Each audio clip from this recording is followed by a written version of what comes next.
welcome back to the Rich Eisen Show, the primetime host of the 2016 Rio Olympics, the record 11th time that he will be the primetime host for an Olympics on NBC. Every single one of them he has been the primetime host for since 1992. He is Bob Costas. How are you, Bob? Good, Rich. How you doing? I am better for chatting with you. Thank you for calling in, as always.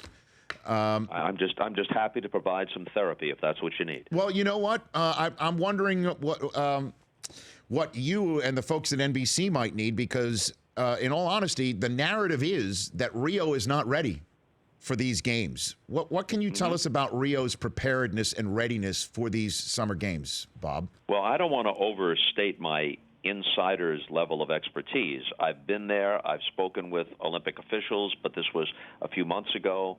I leave very shortly for Rio, and we'll try to get a better sense of it before it starts. But I'm certainly aware of most of what's been said and written leading up to it.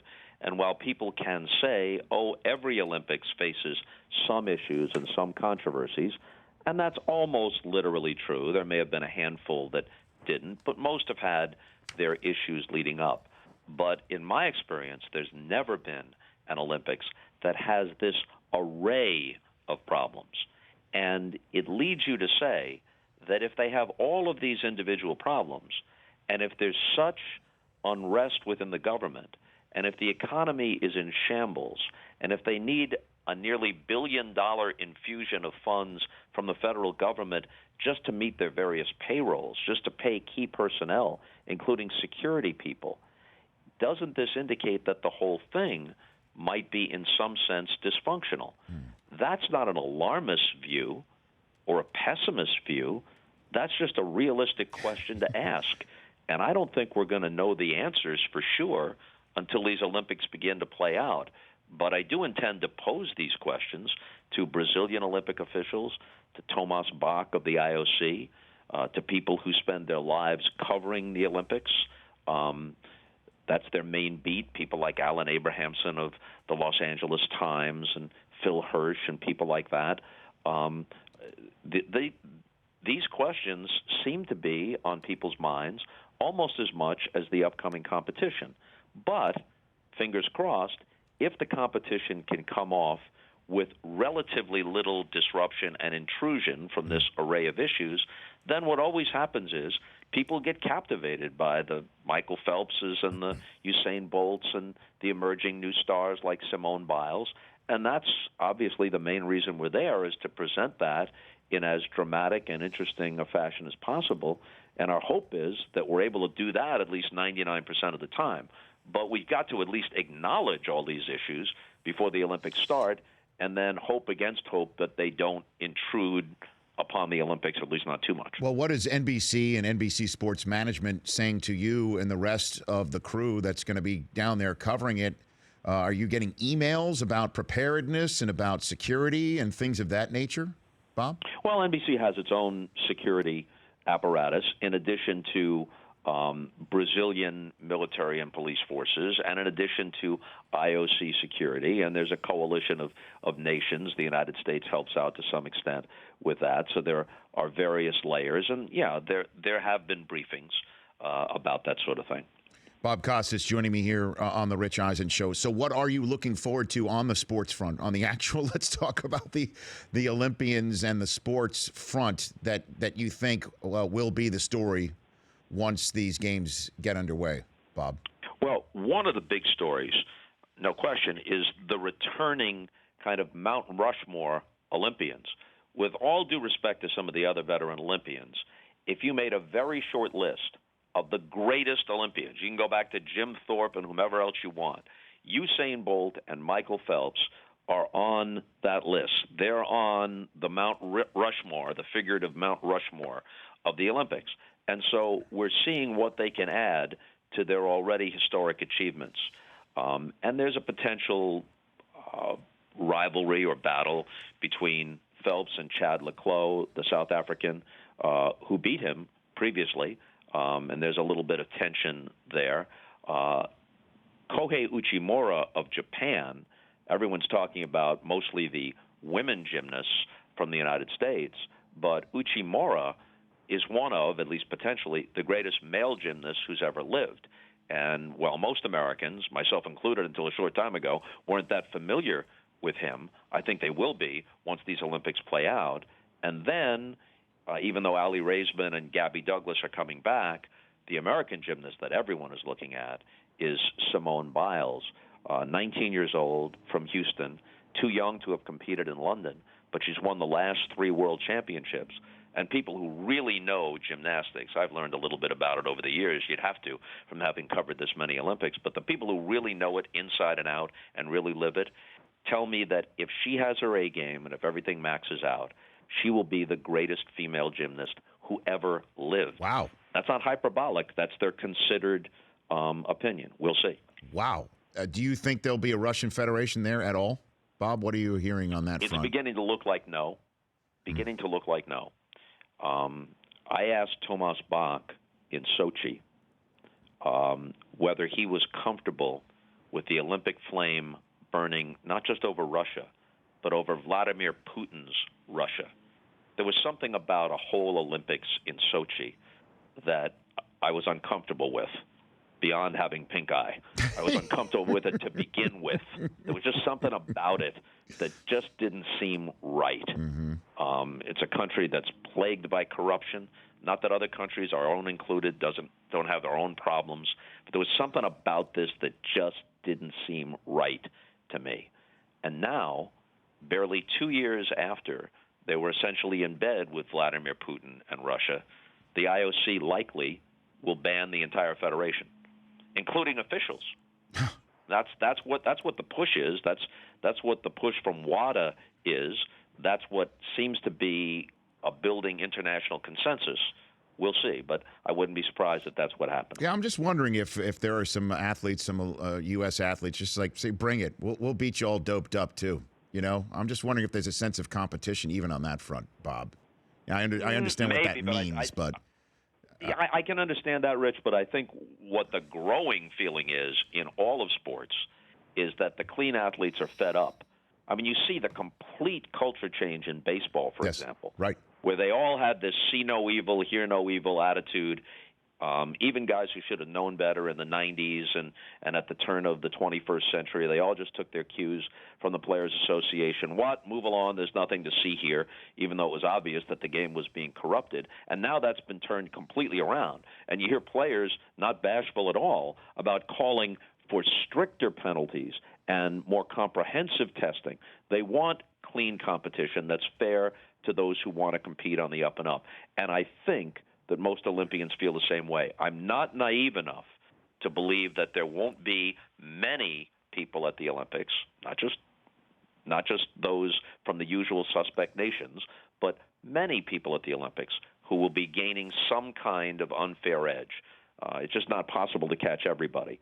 But I do think that the majority of Olympians would prefer that things were on the up and up. Which is the best baseball team you've seen calling play-by-play of MLB Network Thursday nights this year? Boy, I would have said until about a month ago, I would have said the Cubs, but they've really hit a dip. About a month ago, we were talking about whether the Cubs could play 700 for the season, right, which is an extreme rarity. Now they don't even have the best record in the majors. The Giants have the best record in the majors. And the 3 division leaders in the National League, the Nats, the Giants, and the Cubs, have virtually identical percentages. So it's possible, unless they straighten themselves out, that the Cubs could be, assuming they win the Central, the division winner with the 3rd best record of the 3, when only a month ago we were talking about could they have one of the historic percentages that any team has had in modern times. But when I look at the Cubs, who have been hit by injuries, all teams experience injuries, that's obvious, but they did have a rash of injuries over the last month or so, and Arrieta hit a slump. If they get something close to their A game back, boy, this is a tough team to count out. The depth of their pitching, and they've got enough young talent that they'll be able to deal for an Andrew Miller or an Aroldis Chapman or somebody like that to give them the shutdown lefty that they presently lack in the bullpen. I still like their chances come October.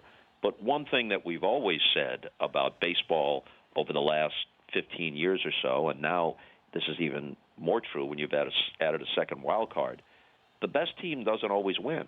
In fact, the 2013 World Series between the Cardinals and Red Sox was one of the few times in recent history when the teams with the best records in their respective leagues both made it to the World Series.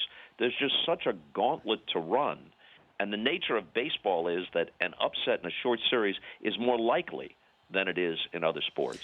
So even if the Cubs, let's say, are the best team, I'd take the field. If I were a gambling man, I'd take the field against any one team any year. And over the course of time, I'd come out ahead. Yeah, the Cubs and the Giants have the same number of losses, one fewer, though, than Washington. And the Giants have one more win than the Cubs and Washington, which have the same number of wins. So they're right there. They're really just sitting right there. And would you, if you were the Yankees, cough up Miller and Chapman for Schwarber? That's the conversation right now. That would be the biggest blockbuster, perhaps, to be had on the trade deadline August 1st. Would you be such a big seller if you're the Yankees, even though you've won 3 in a row and you're on the periphery, I guess, of the wild card, Bob? Yeah, the Yankees should not be fooled by that. When they take a look at the type of team they really are, they're around a 500 team, and they're not going to climb over 2 of the teams that are ahead of them in their own division. They're not as good as the Red Sox, the Orioles, or the Blue Jays. And then there are other teams around the league that are bunched within those 2 wild card spots. So I think Baseball Prospectus puts their chances of making the playoffs, which would be as the second wild card, at about 3 or 4%. So they ought to be sellers. And if I were them, I would definitely give up Aroldis Chapman for someone like Kyle Schwarber, because they're the Yankees. They got plenty of money, and Chapman becomes a free agent after this year. So they could, in theory, be in the running for him. I think Miller has more time left on his contract. So to package both of them, both Miller and Chapman, for only Kyle Schwarber, no disrespect to Schwarber, who's going to miss the whole season with a knee injury, but he is a terrific young player. I don't think Schwarber alone is enough for both of those guys. But for Chapman in that scenario, I'd do it in a second if I was Brian Cashman. Bob, before I let you go, let's ask Bob the poll question today based on the fact that Jeff Gordon's taken over Dale Jr.'s car for a couple of races. Yeah. And the question that we have on the poll question today, go for it, Brockman. Yeah, Bob, who do you want to see come back for 2 games? Brett Favre, Barry Bonds, Kobe Bryant, Mike Tyson. Who would you like to see back in there? Boxing matches are not like back-to-back games. No, they're not. But yeah, maybe. You just threw it out there. Coming back for a doubleheader? Yeah. 2 rounds. Against his sort of namesake, Tyson Fury? Maybe 2 rounds maybe for Mike Tyson. How about, 2 rounds? Let's go with 2 rounds then, Bob. How about that? Well, I guess he's still younger than George Foreman was when Foreman became the heavyweight champion of the world. Correct. If my math is correct. What do you think? I could say something snarky about Barry Bonds. Go for it, Bob. Go for it. Who's now past 50, so he'd have age working against him. Yes. And certain elixirs would no longer be available to him. But here's the thing about Barry Bonds. Yes. And some people misunderstand, because I was among the first to just state what was obvious, the cartoon-like changes in his body and in his statistics. But without all that, Barry Bonds wasn't just a Hall of Famer. Barry Bonds was one of the greatest players who ever lived on his own natural merits. No question. And no question. Yes. No question. Yes. And he would be not only be in the Hall of Fame already, but he'd be better regarded and held in higher esteem by the public in general if he had just done what his natural ability would have let him do. Would he be the all-time statistical home run leader as he presently is? No. But he didn't need that. That actually hurt him.